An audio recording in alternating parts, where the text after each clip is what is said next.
நாம் ஆணை தேசத்தை ஒன்று சேர்ந்து நாம் பிரிப்போம் ஆணை பிரிப்போம் தேசத்தை சுதந்தரிப்போம் நம் தேச உள்ளவர் ஒருபோதும் கைவிடா ஒரு நாடும் இலகிடா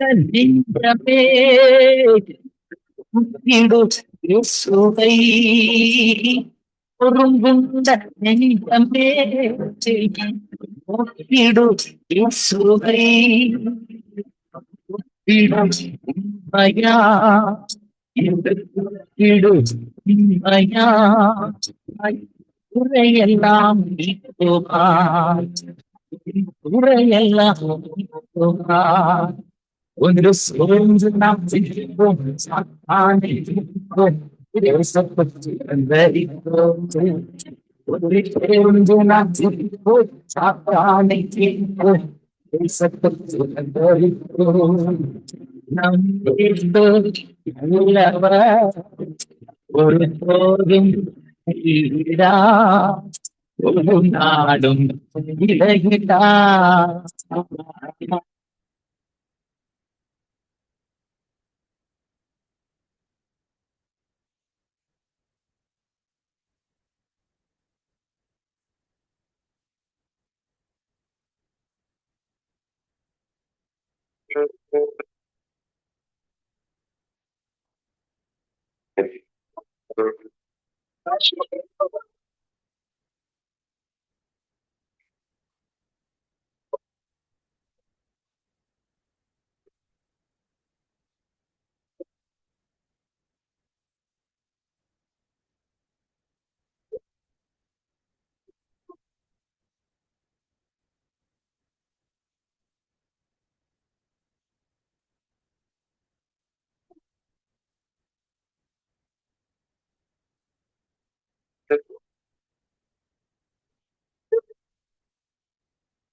நீங்கள் இணைந்திருப்பது சங்கமம் வானொலி.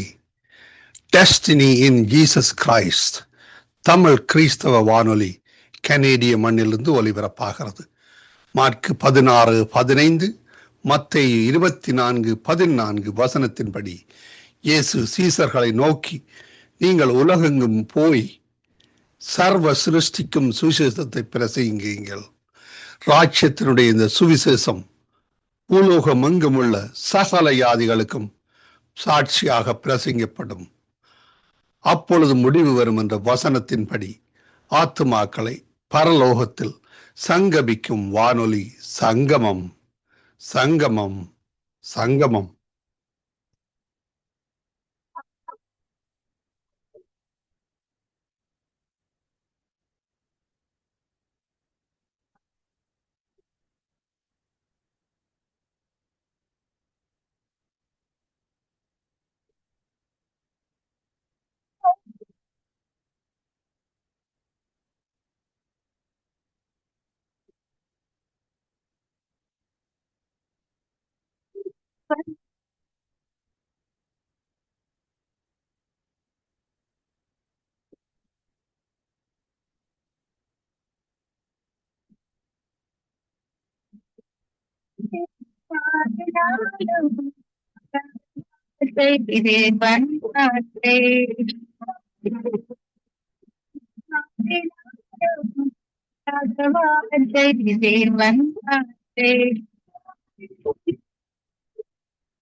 நியாயாதிபதிகளின் புஸ்தகம் 1ஆம் அதிகாரம். யோசுவா மரித்த பின் இஸ்ரவேல் புத்திரர் கர்த்தரை நோக்கி, கானானியரை எதிர்த்து யுத்தம் பண்ணும்படி எங்களில் யார் முதல் எழுந்து புறப்பட வேண்டும் என்று கேட்டார்கள். அதற்கு கர்த்தர், யூதா எழுந்து புறப்பட கடவன், இதோ அந்த தேசத்தை அவன் கையிலே ஒப்புக் கொடுத்தேன் என்றார்.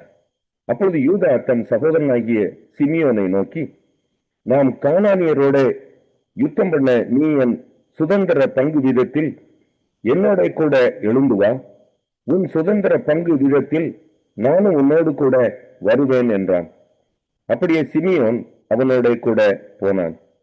யூதா எழுந்து போனபோது கர்த்தர் கானானியரையும் அவர்கள் கையிலே ஒப்புக் கொடுத்தார். அவர்கள் பேசேக்கிலே 10,000 பேரை வெட்டினார்கள். பேசேக்கிலே அதோனி பேசேக்கை கண்டு அவனோடு யுத்தம் பண்ணி கானானியரையும் பெரிசியரையும் வெட்டினார்கள். அதோனி பேசேக் ஓடி போகையில் அவனை பின்தொடர்ந்து பிடித்து அவன் கை கால்களின் பெருவிரல்களை தரித்து போட்டார்கள். அப்பொழுது அதோனி பேசேக் 70 ராஜாக்கள் கைகால்களின் பெருவிரல்கள் தரிக்கப்பட்டவர்களாய் என் மேஜையின் கீழ் விழுந்ததை பொறுக்கி தின்றார்கள். நான் எப்படி செய்தேனோ அப்படியே தேவன் எனக்கும் செய்து சரி கட்டினார் என்றான். அவனை எருசலேமுக்கு கொண்டு போனார்கள். அங்கே அவன் செத்து போனான். யூதாவின் புத்திரர் எருசலேமின் மேல் யுத்தம் பண்ணி அதை பிடித்து அதில் உள்ளவர்களை பட்டய கருக்கினால் வெட்டி பட்டணத்தை அக்கினிக்கு இரையாக்கி விட்டார்கள். பின்பு யூதாவின் புத்திரர் மலை தேசத்திலேயும் தெற்கேயும் பள்ளத்தாக்குகளிலேயும் குடியிருக்கிற கானானியரோடு யுத்தம் பண்ண புறப்பட்டு போனார்கள். அப்படியே யூதா கோத்திரத்தார் எபிரோனிலே குடியிருக்கிற கானானியருக்கு விரோதமாய் போய் சேசாய், அகிமான், தல்மாய் என்பவர்களை வெட்டி போட்டார்கள். முற்காலத்தில் அந்த எபிரோனுக்கு கீரியாத் அர்பா என்று பெயர். அங்கிருந்து தெபீரின் குடிகளுக்கு விரோதமாக போனார்கள். முற்காலத்தில் தெபீருக்கு கீரியாத் செப்பேர் என்று பெயர். அப்பொழுது காலேப் கீரியாத் செப்பேரை சங்காரம் பண்ணி, பிடிக்கிறவனுக்கு என் குமாரத்தியாகிய அக்சாலை விவாகம் பண்ணி கொடுப்பேன் என்றான். அப்பொழுது காலேபுடைய தம்பியாகிய கேனாசின் குமாரன் ஒத்னியேல் அதை பிடித்தான். ஆகையால் தன் குமாரத்தியாகிய அக்சாலை அவனுக்கு விவாகம் பண்ணி கொடுத்தான். அவள் புறப்படுகையில் என் தகப்பனிடத்தில் ஒரு வயல்வெளியை கேட்க வேண்டும் என்று அவனிடத்தில் உத்தரவு பெற்றுக்கொண்டு கழுதையின் மேலிருந்து இறங்கினாள். காலேப் அவளை நோக்கி, உனக்கு என்ன வேண்டும் என்றான். அப்பொழுது அவள், எனக்கு ஒரு ஆசீர்வாதம் தர வேண்டும், வறட்சியான நிலத்தை எனக்கு தந்தீர், நீர் பாய்ச்சலான நிலங்களையும் எனக்கு தர வேண்டும் என்றாள். அப்பொழுது காலேப் மேற்புறத்திலும் கீழ்ப்புறத்திலும் அவளுக்கு நீர் பாய்ச்சலான நிலங்களை கொடுத்தான். மோசேயின் மாமனாகிய கேனியனின் புத்திரரும் யூதாவின் புத்திரரோட கூட பேரிச்ச மரங்களின் பட்டணத்திலிருந்து ஆராத்திற்கு தெற்கே இருக்கிற யூதாவின் வனாந்திரத்துக்கு வந்து ஜனங்களோட குடியேறினார்கள். யூதா தன் சகோதரனாகிய சிமியோனோடும் கூட போனான்.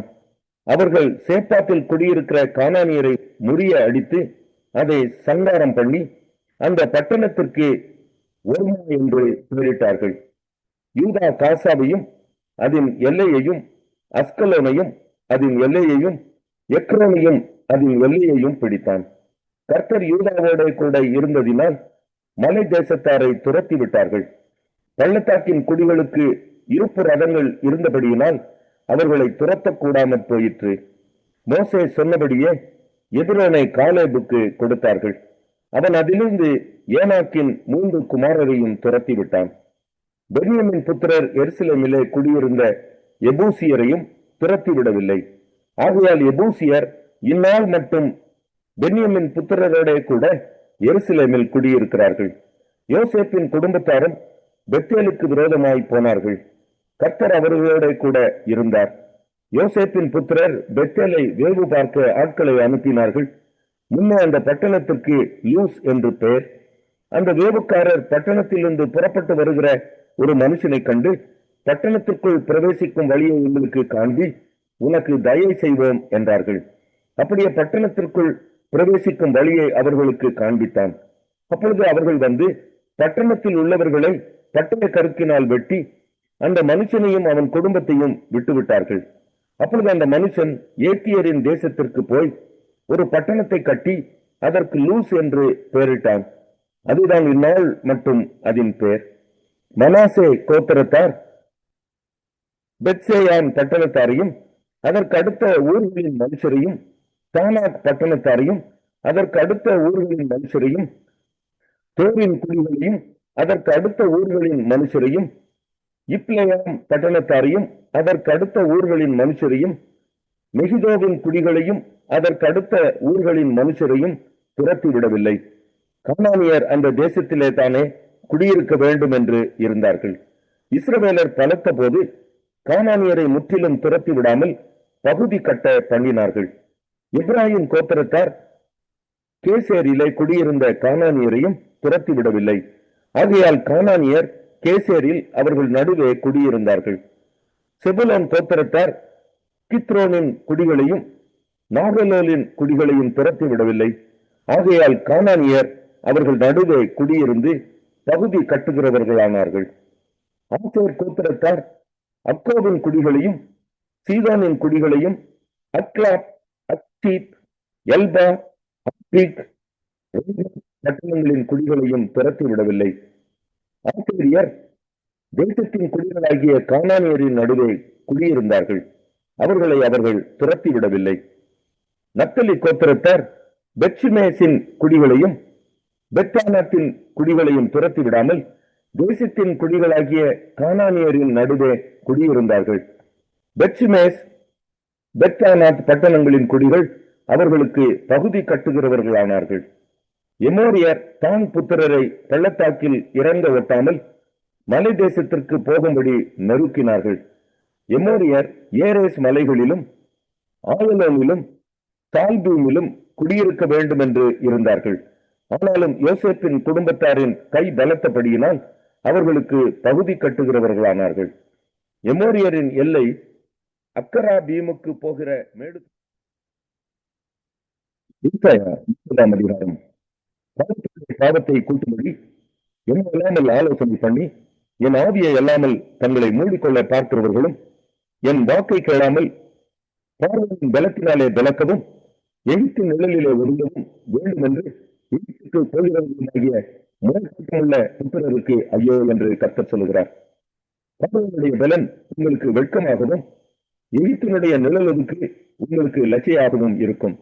அவர்கள் பிரபுக்கள் சோபானிலே போய் அவர்கள் ஸ்தானாபதிகள் ஆமோஸ் மட்டும் சேருகிறார்கள். அவங்களும் தங்கள் சகாயத்துக்கும் பிரயோஜனத்துக்கும் உதவாமல் வெட்கத்துக்கும் நிந்திக்குமே உதவும் ஜனத்தினாலே யாவரும் வெட்கப்படுவார்கள். தெற்கே போகிற மிருக ஜீவன்களின் பாரம், துஷ்ட சிங்கமும் கிளச்சிங்கமும் விரியனும் பறக்கிற கொள்ளிவாய் சர்ப்பமும் வருகிறதும் நெருக்கமும் இடுக்கமும் அடைவிக்கிறதுமான தேசத்துக்கு அவர்கள் கழுதை மறிகளுடைய முதுகின் மேல் தங்கள் ஆஸ்திகளையும் ஒட்டகங்களுடைய முதுகின் மேல் தங்கள் பொக்கிஷங்களையும் தங்களுக்கு உதவாத ஜனத்தன்மைக்கு ஏற்றிக்கொண்டு போகிறார்கள். எகிப்தியர் சகாயம் பண்ணுவது வியர்த்தமும் வீணுமாம். அவர்களால் சும்மா இருப்பதே அவர்களுக்கு பலன் என்று அதற்காக கூறுகிறேன். இப்பொழுது நீ போய் இது பிற்காலத்துக்கு என்றென்றைக்கும் இருக்கும்படி இதை அவர்களுக்கு முன்பாக ஒரு பலகையில் எழுதி புஸ்தகத்தில் வரை. இவர்கள் கலவமுள்ள ஜனங்களும் பொய் பேசுகிற பிள்ளைகளும் கர்த்தருடைய வேதத்தை கேட்க மனதில்லாத புத்திரருமாய் இருக்கிறார்கள். இவர்கள் தரிசனக்காரரை நோக்கி தரிசனம் காண வேண்டாம் என்றும் ஞான திருஷ்டிக்காரரை நோக்கி யதார்த்தமாக எங்களுக்கு தரிசனம் சொல்லாமல் எங்களுக்கு இதமான சொற்களை உரைத்து மாணவர்களை திருஷ்டியுங்கள் என்றும் நீங்கள் வழியை விட்டு பாதை நின்று விலகி இஸ்ரவேலின் பரிசுத்தரை எங்கள் முன்பாக இராமல் ஓடி தள்ளுங்கள் என்றும் சொல்லுகிறார்கள். நீங்கள் இந்த வார்த்தையை வெறுத்து இடுக்கமும் தாரமாகவும் செய்கிறதை நம்பி அதை சார்ந்து கொள்ளுகிறபடியா இந்த அக்கிரமம் உங்களுக்கு உயர்ந்த சுவரில் பிடுங்கி நிற்கிறதும் திடீரென்று சருதியாய் இடிய போகிறதுமான வெடிப்பை போல இருக்கும் என்று இஸ்ரவேலின் பரிசுத்தர் சொல்லுகிறார். அவர்களை அவர் தப்ப விடாமல் உடலும்படி குயக்கல்லத்தை நொறுக்குவது போல அவர்களை நொறுக்குவார். அடுப்பிலே நெருப்பு எடுக்கிறதற்கும் குளத்திலே தண்ணீர் மொழிகிறதற்கும் நெருங்கின தூண்களில் உயிரிலும் அகப்படாதே போம். நீங்கள் மனம் திரும்பி அமர்ந்திருந்தால் ரட்சிக்கப்படுவீர்கள். அமெரிக்கையும் நம்பிக்கையுமே உங்கள் பலனாயிருக்கும் என்று இஸ்ரவேலின் பரிசுத்தராய் இருக்கிற கர்த்தராகிய தேவன் சொல்லுகிறார். நீங்களோ அப்படி செய்ய மனதாயிராமல் அப்படியல்ல குதிரைகளின் மேல் ஏறி ஓடிப்போவோம் என்கிறீர்கள், அப்படியே ஓடி போவீர்கள். வேகமான வாகனங்களின் மேல் ஏறி போவோம் என்கிறீர்கள், அப்படியே உங்களை துரத்துகிறவர்கள் வேகமாய் துரத்துவார்கள். நீங்கள் மலை உச்சியின் மேல் ஒரு கம்பத்தை போலவும் மேட்டின் மேல் ஒரு கொடியை போலவும் மீண்டிருக்க மாட்டாக உங்கள் பயமுறுத்த 1000 பேரும் 5 பேர் பயமுறுத்த நீங்கள் அனைவரும் ஓடி போவீர்கள். ஆனாலும் உங்களுக்கு இறங்கும்படி கர்த்தர் காத்திருப்பார், உங்கள் மேல் மனம் வரும்படி எழுந்திருப்பார். கர்த்தர் நீதி செய்கிற தேவன், அவருக்கு காத்திருக்கிற அனைவரும் பாக்கியவான்கள். சீயோனை சேர்ந்த ஜனங்கள் எருசலேமில் வாசமாய் இருப்பார்கள். இனி நீ அழுது கொண்டிராய், உன் கூப்பிடுதலின் சத்தத்துக்கு அவர் உருக்கமாய் இறங்கி அதை கேட்ட உடனே உனக்கு மறு உத்தரவு அருளுவார். ஆண்டவர் உங்களுக்கு துன்பத்தின் அப்பத்தையும் உபத்திரவத்தின் தண்ணீரையும் கொடுத்தாலும் உன் போன்றவர்கள் இனி ஒருபோதும் மறைந்திருக்க மாட்டார்கள். உன் கண்கள் உன் போன்றவர்களை காணும். நீங்கள் வலதுபுறமாய் சாயும் போதும் இடதுபுறமாய் சாயும் போதும் வழி இதுவே, இதிலே நடவுங்கள் என்று உங்களுக்கு பின்னாலே சொல்லும் வார்த்தையை உங்கள் காதுகள் கேட்கும். உன் சுருபங்களை மூடிய வெள்ளி தகட்டையும் உன் விக்கிரகங்களின் பெண் ஆபரணத்தையும் தீட்டாக எண்ணி அவர்களை தீட்டுப்பட்ட வஸ்திரம் போல எரிந்துவிட்டு அதை சீ போ என்றாய். அப்பொழுது நீ நிலத்தில் விதைக்கும் உன் விதைக்கு அவர் மழையையும் நிலத்தின் பலனாகிய ஆகாரத்தையும் தருவார். அது கொழுமையும் புஷ்டியுமாயிருக்கும். அக்காலத்திலே உன் ஆடு மாடுகள் விஸ்தாரமான மேய்ச்சல் உள்ள ஸ்தலத்திலே மேயும். நிலத்தை ஒழுகிற எருதுகளும் கழுதை மறிகளும் முரத்தினாலும் தூற்றுக்கூடையினாலும் தூற்றப்பட்ட ருசியுள்ள கப்பிகளை தின்னும். கோபுரங்கள் விழுந்த மகா சங்காரத்தின் நாளிலே உயரமான சகல மலைகளின் மேலும் உயரமான சகல மேடுகளின் மேலும் ஆறுகளும் வாய்க்கால்களும் உண்டாகும். கர்த்தர் தமது ஜனத்தின் முறிவை கட்டி அதன் அடிக்காயத்தை குணமாக்கும் நாளிலே சந்திரனுடைய வெளிச்சம் சூரியனுடைய வெளிச்சத்தை போலவும் சூரியனுடைய வெளிச்சம் ஏழத்தனையாய் 7 பகலின் வெளிச்சத்தை போலவும் இருக்கும். இதோ கர்த்தருடைய நாமம் தூரத்திலிருந்து வரும், அவருடைய கோபம் எரிகிறதும் கலன்று புகைகிறதுமாயிருக்கும். அவருடைய உதடுகள் சினத்தால் நிறைந்து அவருடைய நாடு பற்றிக்கிற அக்கினி போல இருக்கும். நாசம் என்னும் சல்லடையில ஜாதிகளை அரிக்கும்படிக்கு அவர் ஊதும் சுவாசம் கழுத்து மட்டும் வெட்டுகிற ஆற்று வெள்ளத்தை போலவும் ஜனங்களுடைய வாயிலே போட்டு அலைக்கழிக்கிற கடிவாளத்தை போலவும் இருக்கும். பண்டிகை ஆசரிக்கப்படும் ராத்திரியில பாடுகிறது போல பாடுவீர்கள். கர்த்தருடைய பர்வதமாகிய இஸ்ரவேலின் கண்மலை அண்டைக்கு போக நாகசுரத்தோடு நடந்து வருகிற போது மகிழுகிறது போல மகிழுவீர்கள். கர்த்தர் மகத்துவமானவர், தமது சத்தத்தை கேட்க பண்ணி உக்கிர கோபத்தினாலும் பட்சிக்கிற அக்கினி ஜுவாலையினாலும் இடி பெருவெள்ளம் கல் மழையினாலும் தமது புயத்தின் வல்லமையை காண்பித்தார். அப்பொழுது தண்டாயுதத்தினால் அடித்த அசீரியன் கர்த்தருடைய சத்தத்தினாலே நொறுந்து போனான். கர்த்தர் அவன் மேல் சுமத்தும் ஆக்கினை தண்டம் செல்லுமிடம் என்றும் மேளங்களும் வீடுகளும் அதிர்ஷ்டம் போகும். யுத்தத்தினால் அவனை எடுத்து யுத்தம் செய்தார். ஏற்கனவே ஏற்படுத்தப்பட்டது, ராஜாவுக்கு அது ஆயத்தப்படுத்தப்பட்டது. அதை ஆழமும் விசாலமும் ஆக்கினார். வேகும்படி அக்கினியும் மிகுந்த விறகும் உண்டு. கர்த்தரின் சுவாசம். எபிரேயர் 13ஆம் அதிகாரம். சகோதர சிநேகம் நிலைத்திருக்க கடவது. அந்நியரை உபசரிக்க மறவாதிருங்கள். அதனாலே சிலர் அறியாமல் தேவதூதரையும் உபசரித்ததுண்டு. கட்டப்பட்டிருக்கிறவர்களோடு நீங்களும் கட்டப்பட்டவர்கள் போல அவர்களை நினைத்துக் கொள்ளுங்கள். நீங்களும் சரீரத்தோடு இருக்கிறவர்கள் என்று அறிந்து தீங்கு அனுபவிக்கிறவர்களை நினைத்துக் கொள்ளுங்கள். விவாகம் யாவருக்குள்ளும் கனமுள்ளதாயும் விவாக மஞ்சம் அசூசிப்படாததாயும் இருப்பதாக. வேசி கள்ளரையும் விபச்சாரக்காரரையும் தேவன் நியாயம் தீர்ப்பார். நீங்கள் பண ஆசை இல்லாதவர்களாய் நடந்து உங்களுக்கு இருக்கிறவைகள் போதும் என்று எண்ணுங்கள். நான் உன்னை விட்டு விலகுவதும் இல்லை, உன்னை கைவிடுவதும் இல்லை என்று அவர் சொல்லி இருக்கிறாரே. அதனாலே நாம் தைரியம் கொண்டு, கர்த்தர் எனக்கு சகாயர், நான் பயப்படேன், மனுஷன் எனக்கு என்ன செய்வான் என்று சொல்லலாமே. தேவ வசனத்தை உங்களுக்கு போதித்து உங்களை நடத்தினவர்களை நீங்கள் நினைத்து அவர்களுடைய நடக்கையின் முடிவை நன்றாய் சிந்தித்து அவர்களுடைய விசுவாசத்தை பின்பற்றுங்கள். இயேசு கிறிஸ்து நேற்றும் இன்றும் என்றும் மாறாதவராய் இருக்கிறார். பலவிதமான அந்நிய போதனைகளால் அலைப்புண்டு திரியாதிருங்கள். போஜன பதார்த்தங்களினால் அல்ல, கிருபையினாலே இருதயம் ஸ்திரப்படுகிறது நல்லது. போஜன பதார்த்தங்களில் முயற்சி செய்கிறவர்கள் பலன் அடையவில்லையே. நமக்கு ஒரு பலிபீடம் உண்டு, அதற்குரியவைகளை புசிக்கிறதற்கு கூடாரத்தில் ஆராதனை செய்கிறவர்களுக்கு அதிகாரம் இல்லை.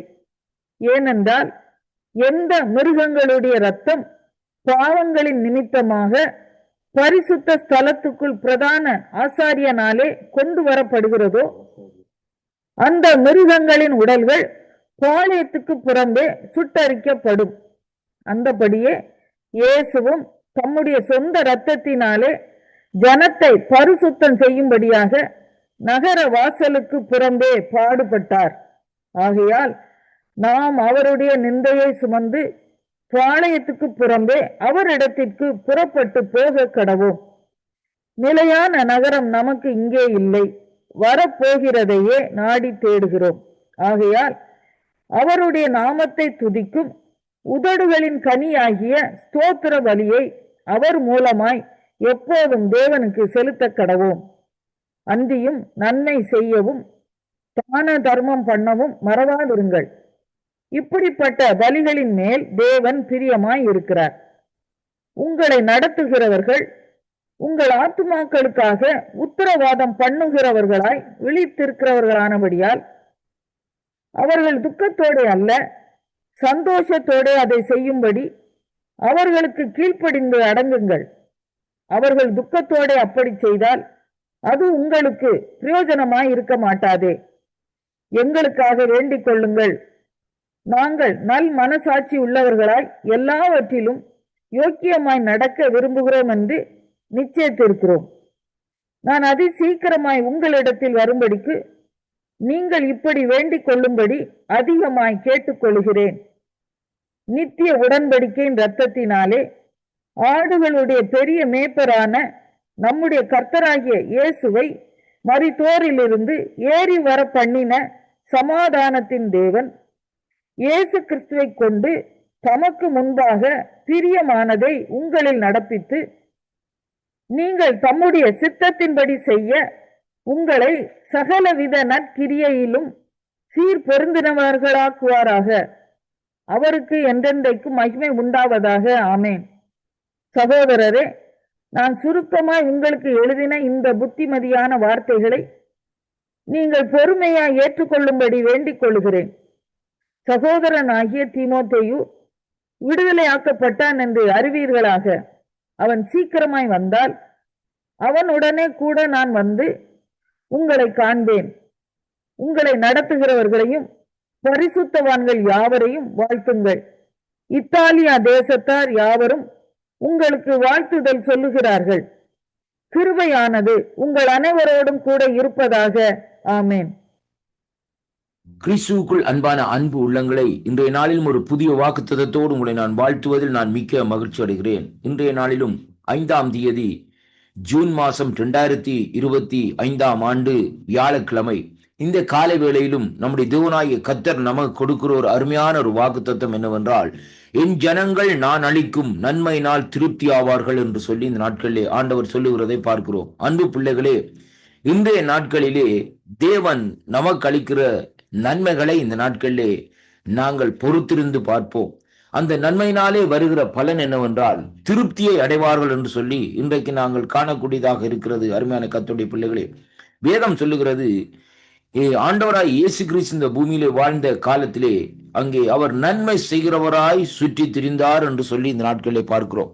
பிசாசின் பிடியில் இருக்கிறவர்களை விடுதலை செய்து நன்மை செய்கிறவராய் சுற்றி திரிந்தார். அப்படியானால் ஆண்டவர் இந்த நாட்களில் நமக்கு கொடுக்கிற காரியம் என்னவென்றால், என் ஜனங்கள் நான் அளிக்கும் நன்மையினால், தேவன் அளிக்கிற நன்மையினால், என் ஆண்டவராகிய இயேசு கிறிஸ்து அளிக்கிற நன்மையினால் அவர்கள் திருப்தி அடைவார்கள், திருப்தி ஆவார்கள் என்று சொல்லி இன்றைக்கு நாங்கள் பார்க்கிறோம். ஒரு மனுஷனுடைய வாழ்க்கையிலே என்ன காரியம் இந்த நாட்களிலே திருப்தியா இருக்க முடியும்? ஒன்றுமே முடியாது ஐயா.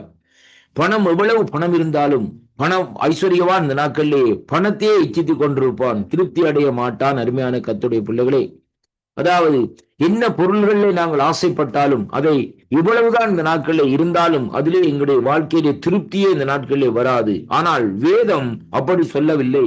கர்த்தருடைய வார்த்தை சொல்லுகிறது, என் ஜனங்கள் நான் அளிக்கும் நன்மையினால் திருப்பி. அப்ப தேவன் நமக்கு அளிக்கிற ஒவ்வொரு நன்மையான ஈவுகளையும் இன்றைக்கு நாங்கள் எது என்று சொல்லி சிந்தித்து பார்க்க வேண்டும். கர்த்தருடைய வார்த்தை சொல்லுகிறது எப்படி என்று சொல்லி சொன்னால், இன்றைக்கு அதாவது நம்முடைய தேவன் இந்த நாட்களிலே நன்மையை அளிக்கிற தேவனாய் இந்த நாட்களிலே இருக்கிறார். அவர் எப்படி நன்மையை அளிக்கிறார் என்று சொல்லி பார்க்கிற வேளையிலே ஒரு மனுஷனுடைய திருப்திக்கு தேவையான விதத்திலே இந்த நாட்களில் அந்த நன்மையை இந்த நாட்களிலே அளிக்கிறார் என்று சொல்லி இன்றைக்கு நாங்கள் காணக்கூடியதாக இருக்கிறது. அவன் பசியாய் இருக்கிறவனா இருந்தால் அவனுடைய பசி தீர் மட்டும், அவன் திருப்தி அடை மட்டும் அவனுடைய பசியை இந்த நாட்களில் தீர்க்கிற தேவனா இந்த நாட்களிலே இருக்கிறார். அருமையான கர்த்தருடைய பிள்ளைகளே, அதனாலே இன்றைய நாளிலும் இந்த ஆண்டுடைய வாக்கு தத்தம் இப்படியாக இந்த நாட்களிலே புறப்பட்டு வருகிறது. தேவனுடைய வார்த்தை இந்த நாட்களில் அவர் சொல்லுகிறார், என்னுடைய ஜனங்கள், ஆண்டவரை நேசிக்கிற அருமையான கர்த்தருடைய பிள்ளைகளே, 2 நாளாகவும் 7வது அதிகாரம் 14வது வசனம் சொல்லுகிறது, என் நாமம் தரிக்கப்பட்ட என் ஜனங்கள் என்று சொல்லி இந்த நாட்களில் சொல்லப்படுவதை பார்க்கிறோம். அப்படியானால் அவர்கள் செய்ய வேண்டிய காரியங்கள், தங்கள் தலைகளை தாழ்த்தி பொல்லாத வழிகளை விட்டு மனம் திரும்பி தேவனுடைய பாதத்திலே இந்த நாட்களிலே, தேவனுடைய சமூகத்திலே இந்த நாட்களிலே வருகிற வேளையிலே தேவன் அவர்களுக்கு அங்கே என்னத்தை கொடுக்கிறார் என்று சொன்னால் நன்மையினால் இந்த நாட்களிலே திருப்தியாக்குகிறார் என்று சொல்லி இன்றைக்கு நாங்கள் பார்க்கிறோம். அருமை பிள்ளைகளே, ஆண்டவரிடத்திலே வருகிற வேளையிலே தான் நன்மைகள் கிடைக்கும். சங்கீதம் 34 எடுத்து வாசித்து பாருங்கள். வேதம் சொல்லுகிறது, சிங்கக்குட்டிகள் தாட்சி அடைந்து பட்டினியா இருக்குமாம், ஆண்டவரை தேடுகிறவர்களுக்கு ஒரு குறைபடையாதாம் என்று சொல்லி வேதம் அப்படியாக சொல்லுவா இருந்த நாட்களில் இருந்தால் இந்த நாட்களிலே தேவனை தேடுகிற ஜனங்களுக்கு அவர் அளிக்கும் நன்மை மிகவும் திருப்தியாக இந்த நாட்களிலே இருக்குமாம் என்று சொல்லி அங்கே காணக்கூடியதாக இருக்கிறது. அருமையான கர்த்தருடைய பிள்ளைகளே, அதனாலே ஆண்டவராய் இயேசு கிறிஸ்துவை அறிகிற அறிவுக்குள்ளே இந்த கடைசி நாட்களிலே வாருங்கள், அவரை தேடுங்கள், அவரை நாடுங்கள், அவர் சமூகத்தை நாடுங்கள். இந்த நாட்களிலே அவருடைய சமூகத்தை நாடி தேடி நீங்கள் ஓடி வருகிற வேளையிலேயே தேவன் உங்களுக்கு இந்த நாட்களிலே பலனளிக்க வல்லவராயிருக்கிறார். அது எப்படியான பலன் என்றால் நன்மையினால் இந்த நாட்களிலே அந்த பலனை இந்த நாட்களிலே தேவன் தருகிறார் என்று சொல்லி அங்கே பார்க்கிறோம். அருமை பிள்ளைகளே, இந்த வாக்குத்தத்தங்களை சற்று இந்த நாட்களிலே திரும்ப வாசித்து பாருங்கள். வேதம் தெளிவாக சொல்லுகிறது, என் ஜனங்கள் என்று என்னுடைய தேவனாய கர்த்தர் தன்னை நேசிக்கிற ஜனங்கள் மீது உரிமை கொண்டாடுகிறார். அது மட்டுமல்ல, 2வது அவர் சொல்லுகிறார், நான் அளிக்கும் நன்மையினாலே. ஆண்டவர் அளிக்கிற நன்மை அருமையான கர்த்தருடைய பிள்ளைகளே ஒரு மனுஷன் அளிக்கிற நன்மையாக இந்த நாட்களில் இருக்காது. அது விசேஷித்த விதமாக பரலோக நன்மையினால் இந்த நாட்களிலே தேவன் நம்மை இந்த நாட்களிலே அங்கே திருப்தியாக்குகிற தேவனாய் இருக்கிறார். அதனாலே அந்த நம்முடைய வாழ்க்கையிலே திருப்தி குறைவாய் இருக்கிற அன்பு சகோதர சகோதரிகளே, ஆண்டவர் அண்டையிலே வாருங்கள், அவர் உங்களுடைய தேவைகளை சந்தித்து திருப்தி ஆக்குவார் என்பதை இந்த வாக்குத்தத்தத்தினூடாக அந்த நாட்களை நாங்கள் காணக்கூடியதாக இருக்கிறது. அதனாலே கர்த்தருடைய வாக்குத்தத்தங்களை விசுவாசியுங்கள், தேவனுடைய திருப்தியிலே இந்த நாட்களிலே மகிழ்ந்து களி கூறுங்கள்.